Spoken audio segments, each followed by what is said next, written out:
Só que, como estão desenhando a economia, não vai poder comprar e nem vender quem estiver fora do sistema. Porque não haverá, por exemplo, emprego para todos no futuro. As expectativas, e o Val Harari é um dos que fala sobre isso, as expectativas são que até 2050, 2030, pelo menos 35% dos empregos que hoje existem já desaparecerão. Como é que nós, com base nisso, vou fazer a pergunta, como é que nós podemos ter a certeza que estamos realmente no tempo do fim? Falar de crise, de guerra, de fome, de terremoto, essas coisas existem desde que o mundo é mundo. Quando eu ouvi a primeira vez o que eu vou dizer aqui, eu me assustei. Estava tendo aula sobre Daniel com Jacques Ducan. Quando ele levantou a possibilidade de Daniel ter sido castrado. Como é que nós, com base nisso, vou fazer a pergunta, como é que nós podemos ter a certeza que estamos realmente no tempo do fim? Falar de crise, de guerra, de fome, de terremoto, essas coisas existem desde que o mundo é mundo. E se eu falar com vocês aqui, irmãos, olha o que está acontecendo na América, olha o que está acontecendo no mundo, olha as catástrofes, Jesus está perto de voltar. Aí você vai se lembrar que seu pai falava disso quando você era criança, e você está aqui, e alguns vão lembrar daquele pastor que já morreu há 50 anos que falava isso. O que eu poderia colocar de diferente nessa fala para dizer a vocês que, embora eu não tenha a data da volta de Jesus, gostaria de ter. Mas se o Senhor não deu essa informação, Ele sabe melhor do que eu. Eu não sei quando Jesus vai voltar. E trabalho com a possibilidade do equívoco.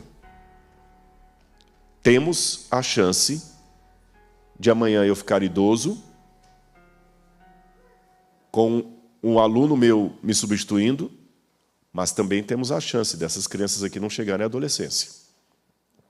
E o que tem me feito refletir a ponto de querer estudar mais ainda sobre Daniel e Apocalipse? Sim, de fato, sempre houve guerra no mundo, sempre houve terremotos, sempre houve briga, sempre houve confusão, crise moral, existencial, isso é verdade. Mas existe um detalhe que eu não sei se os irmãos já perceberam, que só poderia cumprir agora. Quando você lê Apocalipse capítulo 12, especialmente capítulo 13 em diante, você vê que os movimentos que a Bíblia coloca ali são movimentos universais. A marca da besta não cairá num planeta, num país. Ela cobrirá todo o planeta Terra. Esse governo do anticristo, ele não será um governo de um país. Ele vai comandar o mundo inteiro. Isso é o que diz a Bíblia. As 3 mensagens angélicas também vão ter que rodar o mundo inteiro. Não é para um país, não é para um povo. Agora, quando na história da humanidade tivemos um movimento literalmente global? Nunca. Até recentemente. Nunca.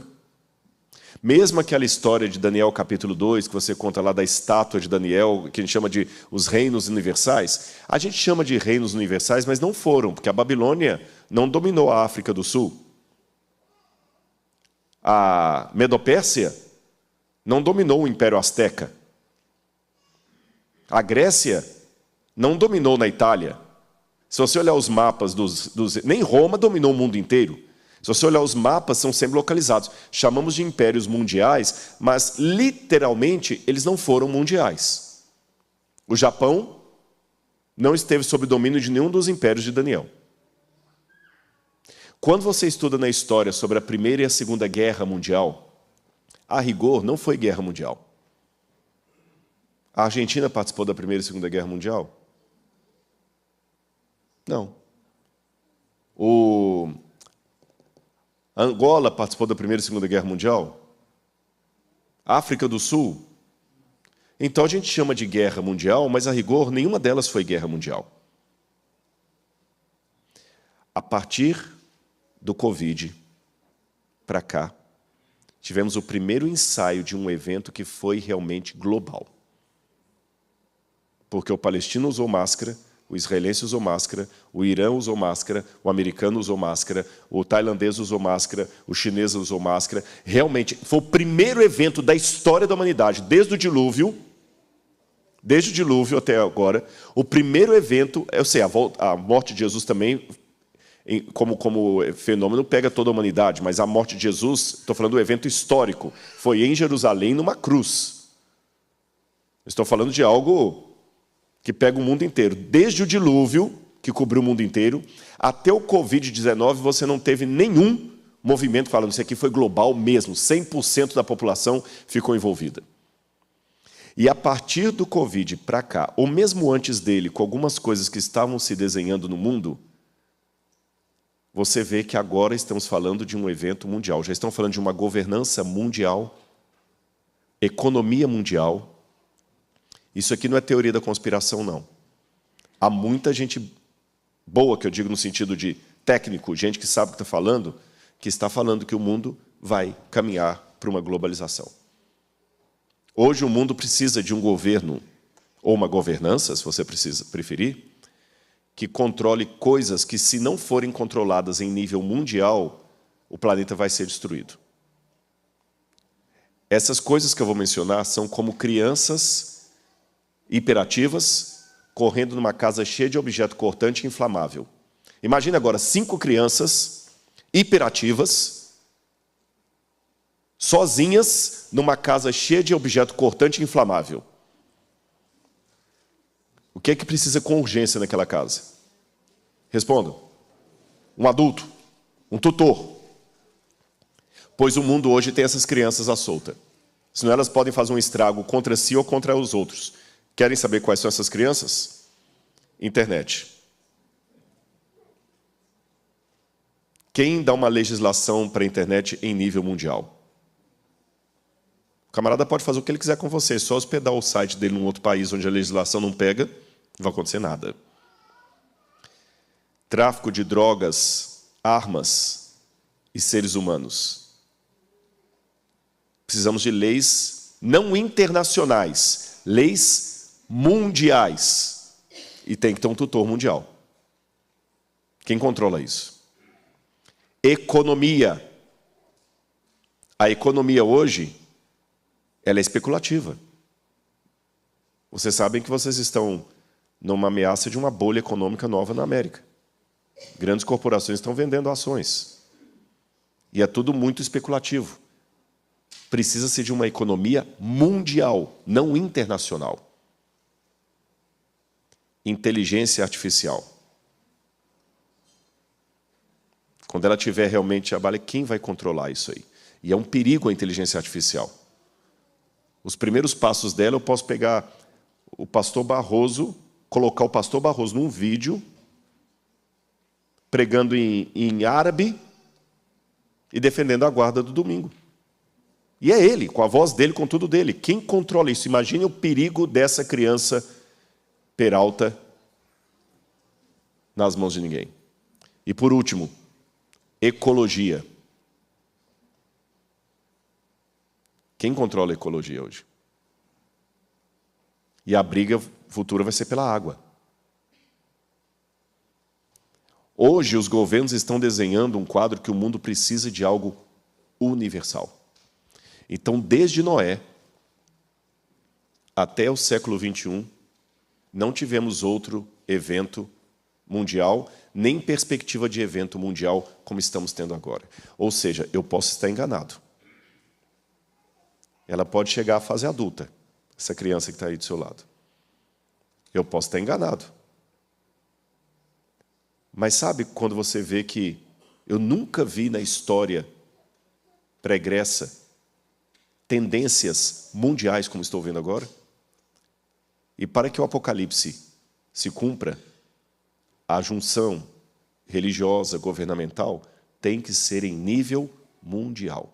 Eu pensava antes assim, mas quando eu entrei para a igreja, Marcos, lá naquela época a gente estava lá assistindo os cultos de Daniel lá sobre o Apocalipse, eu falava assim, mas peraí, mas como é que vai poder controlar quem compra e quem vende?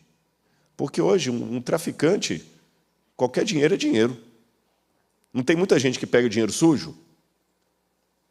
Se eu tiver um pouco de dinheiro guardado na minha casa, o cara, não vou dar esse dinheiro para você, não, porque você guarda a lei de Deus. Não, eu tenho dinheiro, eu compro. Só que, como estão desenhando a economia, não vai poder comprar e nem vender quem estiver fora do sistema. Porque não haverá, por exemplo, emprego para todos no futuro. As expectativas, e o Val Harari é um dos que fala sobre isso, as expectativas são que até 2050, 2030, pelo menos 35% dos empregos que hoje existem já desaparecerão. E cada vez mais a inteligência artificial vai substituindo as pessoas. E sabe qual que é a única solução viável que está sendo desenhada até agora? Para que a população não imploda? O governo se torna... Vão continuar tendo as pessoas que ganham dinheiro, não vão deixar de ter os empresários, mas eles sempre vão ter um sócio majoritário, o governo. E o governo vai controlar a economia mundial. E o que ele vai fazer com aquela maioria que não terá emprego? Bom, quando você, seja aqui na América, seja no Brasil, quando você fica doente ou tem um acidente no trabalho que lhe impede de trabalhar, você perde um membro do corpo, qualquer coisa, você fica recebendo uma aposentadoria compulsória do governo. Não é assim? Aqui na América também é. Se você tem o Social Security, não é isso? Você teve está novo ainda para aposentar, mas você teve um problema lá, o governo vai te pagar uma pensão. Da mesma maneira, o governo vai pagar uma pensão para aqueles que não têm emprego. E essa pensão vai ser tirada de quê? Do lucro daqueles 30% que vão trabalhar pelos 70%. E aí vai estar tudo controlado. Como os supermercados agora, alguns que já tem aqui na América, que você não precisa nem de cartão nem nada. Você entra no supermercado, ele já lê o seu rosto, já faz a compra ali. Eu posso estar enganado, repito, eu não tenho a data da volta de Jesus. Mas que interessante, essa novidade na história mundial, que não existia quando eu me tornei um adventista do sétimo dia, isso é muito interessante. Só para vocês pensarem. Não se alarmarem, não entrarem em desespero, mas analisem os sinais dos tempos. Com parcimônia, com oração, com cautela, com sabedoria. Amém? Aí vocês entendem o porquê de estudar Daniel. Aí vai Daniel para a Babilônia, com os companheiros lá, presos. Irmãos, o que significou o cativeiro para Daniel nessa situação? Imagina agora a cabeça de Daniel. Daniel, pela passagem bíblica ali no hebraico, Daniel era um jovem de uns 13 a 15 anos. Um adolescente. Imagina você ser arrancado do seu pai, da sua mãe, da sua casa, de onde você vive, e ser levado para um país estrangeiro, sendo obrigado a comer uma comida que não é a sua, a falar uma língua que não é a sua. E querem piorar a coisa? Quando eu ouvi a primeira vez o que eu vou dizer aqui, eu me assustei. Foi numa aula lá na Universidade Andrews. O professor Jacques Ducan. Estava tendo aula sobre Daniel com Jacques Ducan. Quando ele levantou a possibilidade de Daniel ter sido castrado. Até então eu nunca tinha ouvido falar disso. A gente não pode afirmar, para longe de qualquer questionamento, que isso aconteceu. Mas a possibilidade é muito interessante. Porque, estão vendo esse quadro, esse panorama aí? Isso é da Assíria. A Babilônia copiou muito a moda da Assíria. Vocês estão vendo um homem com barba e asas? Aquele é um lamaço, que seria uma versão assíria do querubim. E ele está do outro lado, ele está de costas, do outro lado você tem um homem bebendo uma tigela, com barba também, percebem? É o rei. Mas você tem mais outros dois homens lá que tem uma diferença. Eles não têm barbas. E estão com o rosto rechonchudo. E o que está escrito em linguagem cuneiforme ali é que aqueles homens eram eunucos do rei. E os eunucos do rei eram castrados. Por isso que eles não têm barba. Porque não produziam mais testosterona, não tinham mais barba, ficavam mais gordinhos, voz fina, e não tinham mais nenhum desejo. Vocês entendem? Por que os reis faziam isso? Porque quando um rei conquistava um país, ele queria colocar os membros da família real daquele país para servi-lo. Sabe por quê? Ora, quem sabe dar um nó de gravata, um nó italiano? Somente alguém que já acostumou a usar uma gravata italiana. Para os que apreciam o vinho, não é o meu caso, quem pode ser um sommelier real? Alguém que está acostumado a tomar vinhos reais. Ele tem o paladar refinado. Quem pode jogar comigo um jogo que só monarcas podem jogar? Alguém que um dia foi monarca. Então eu preciso de pessoas da família real trabalhando para mim. Só que, geralmente, são rapazes bonitos. Eu tenho esposa, tenho filhas. Você já imagina o que pode acontecer, né? Então, castram-se esses rapazes, porque assim não tem perigo dentro de casa para minha esposa e para as minhas filhas. Eles nunca mais voltarão ao país deles como reis, porque uma vez castrados, eles não poderão ser reis. E Daniel e seus companheiros eram da família nobreza. E quem cuidou de Daniel na Babilônia? Chefe de quem? Dos eunucos. Normalmente, o chefe dos bombeiros prepara bombeiros. O chefe dos enfermeiros prepara enfermeiros. O chefe dos pastores prepara pastores. O chefe dos eunucos prepara eunucos. Daniel quase certamente nunca se casou nem constituiu família, nem ele nem seus companheiros. Por quê? Quando os companheiros foram jogados na fornalha ardente, Daniel na cova dos leões, isso geralmente era feito, jogava a família inteira da pessoa. Tanto é que quando Dário vai jogar na cova dos leões os inimigos de Daniel, jogaram eles com as esposas e os filhos. E Daniel foi jogado sozinho. Até porque ele não tinha esposa e filho. Os 3 companheiros de Daniel também foram jogados na fornalha ardente, sozinhos, sem esposa e filhos. Então, provavelmente, eles não eram casados. Isaías capítulo 39, verso 7. Isaías 39, verso 7. Olha o que Deus falou para os judeus através do profeta Isaías. O mesmo que falou que a Babilônia viraria como Sodoma e Gomorra. Alguns dos seus próprios filhos, gerados por você, serão levados para serem eunucos no palácio do rei da Babilônia. Eu repito, para ficar bem claro, não é uma certeza absoluta, é uma hipótese, mas que ela tem sua argumentação. Nem o Dr. Jacques Ducan coloca isso como certeza absoluta, mas tem a sua argumentação. Agora, mas eu não quero que você fique preso apenas ao chocante que foi essa informação, eu quero que você pense agora com outra cabeça. Por que Deus, essa resposta você sabe dar, por que Deus permitiu que os babilônios viessem destruir Jerusalém? Eu quero a resposta. Porque Deus é mau? Deus é sádico? Eles estavam adorando outros deuses.